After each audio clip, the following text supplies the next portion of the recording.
आपके अनंत जन्मों के संस्कार भस्म होकर और अगला जो है वो बड़ा उत्तम होगा। अंदर के चिंतन से होता है, बाहर से कुछ नहीं होता। महत्व अंदर का चिंतन। अच्छा, अंदर का चिंतन हम लोगों का स्वभाव बन गया बहिर्मुखी।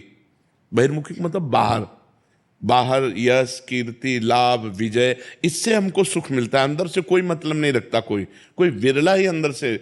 अब क्या होता है, भगवान जब कृपा करते हैं तो संत समागम देते हैं, फिर दूसरी जब कृपा होती तो विपरीतता देते हैं, और फिर अंदर से एक रास्ता देते हैं, ये मेरा रास्ता है, ये परम शांति का रास्ता है, ये शांति का रास्ता नहीं। भगवान वो रास्ता देते और जीव को अपने पास बुला लेते हैं।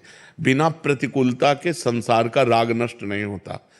किसी को भी वैराग्य होता है तो संसार की प्रतिकूलता देखकर वैराग्य होता है। सब कुछ हमारे अनुकूल है तो हम आनंदित होकर उसका भोग करते हैं। जब हमारे ऊपर प्रतिकूलता आती है तब ठेस पहुंचती है कि इतना झूठा संसार, तो अंदर से भगवान रास्ता देते हैं, ये सही है। भगवान बिना प्रतिकूलता के इस संसार को छुड़ाने का कोई भी औषधि नहीं रखी। आज तक जितने बड़े महापुरुष हुए हैं, जिनका जीवन बदला है, उनको प्रतिकूलता का दर्शन करके बदला है।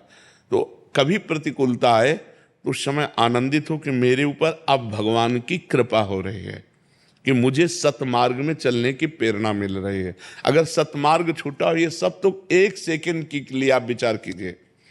अब अपना सुधार कर लो, अपने जीवन को सत्य में ले आओ, तो अगला जो होगा वो बहुत जोर का होगा। चाहे जन्म हो तो श्रीवान कुलवान धनवान वैभव संपन्न ऐसे, और भक्ति की अनुकूलता, भक्ति की अनुकूलता।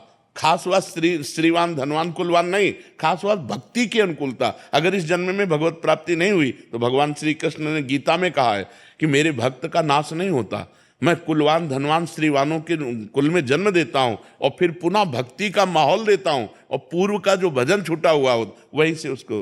अब बिल्कुल ऐसे ही रहो जैसे रह रहे हो, बिल्कुल संसारिक बन करके रहो, लेकिन अंदर का चिंतन आपका बदल जाए। अंदर के चिंतन में आपकी यश की भावना न रह जाए, अंदर के चिंतन में आपको धन बढ़ाने की भावना न रह जाए, अंदर का चिंतन